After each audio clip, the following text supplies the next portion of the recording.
mission to expose the lies he claims the government is hiding from the American people, and he says there's already plenty of shady business brewing with the next presidential election. Please welcome back the author of 63 documents the government doesn't want you to read, former Governor Jesse Ventura. Welcome back.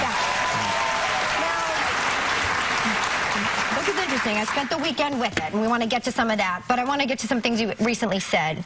One being that if Republican Congressman Ron Paul runs, that you would be his running mate? No, I said I would give it serious consideration. Okay. That still leaves me a way out if I want to continue living in the Baja. Why do you want to be, why would you even consider that? Because I think he is the only true elected official at the federal level that puts the people of America first and not the political parties first. So it's important that he's an independent then? Well, I guess, you know, I rethought that and thought, well, maybe if he ran as a Republican, it would cause trouble if he picked an independent like me to be VP, wouldn't it? Has he expressed interest? He's coming here in a couple of weeks. We might ask him. Yeah, apparently he was on Alex Jones's radio show and said he found it very intriguing and that it wasn't out of the question. But the two of you haven't talked yet about it. No, not directly. But you realize that he is not pro-choice, Ron Paul. I understand that, and I am, but that's one thing I'll set aside because that's just one issue. And you have to look at the big picture of what he stands for. He wants to audit the Federal Reserve. So do I. You know, they're the people that make all the money in the world. So guess who really runs our government, people? It's those with the money that run it. So when you elect people, they don't really run the country. In this country now, the Federal Reserve runs our country. He wants to get rid of Homeland Security, though. Just saying. So do I. You also said I call Homeland Security the Gestapo. And what would you put in its place? Really? They're actually... Well, I've run into trouble with them already myself. You know, I have a pending lawsuit against Homeland Security and the TSA. Well, I have metal in my body. So when I pass through the metal detector, I can go through naked. It's going to go off.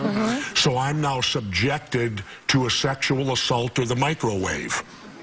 And if you're flying 3 to 4 times a week, you're not going to convince me that that microwave is safe. They have no proof. They say it's your choice to fly, right? Well, certainly it's my choice to fly, but likewise, I would challenge and say, what my suit is over is the 4th Amendment to the Constitution, reasonable search and seizure.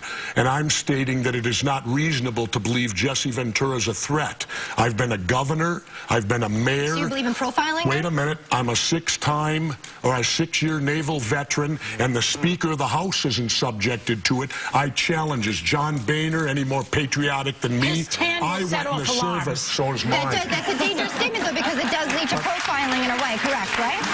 I just want to ask a question because there are a lot of things in that book and a lot to put into our minds.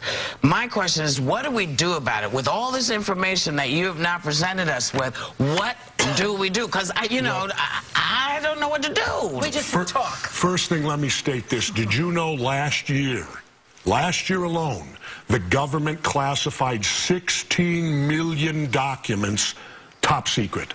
We're not allowed to read them. And I challenge saying I'm allowed to read everything. You want to know why?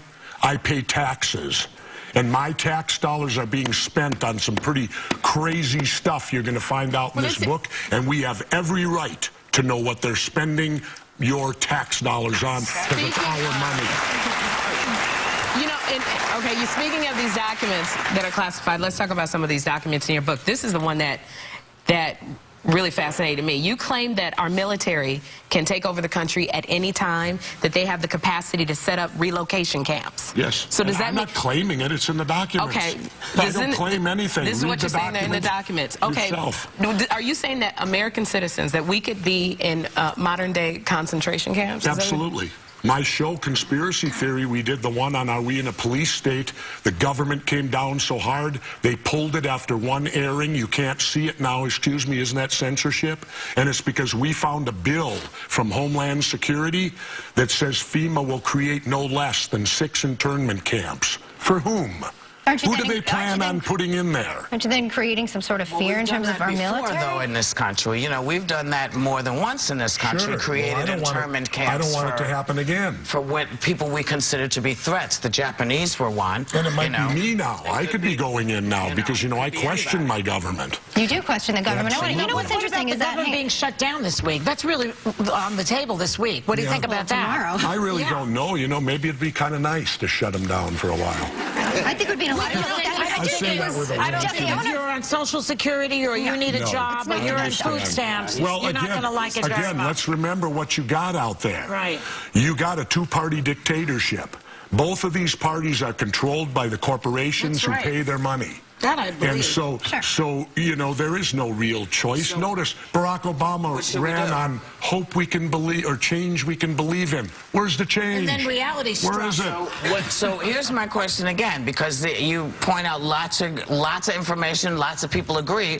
What do the American people do about it? Because that's what I want to know. Who do we call? Do we get up and protest? Do we pee on the lawn? What do we do? It's as clear as the nose on your face, but you can't see the forest for the trees. What you do is simple. Stop voting for Democrats and Republicans.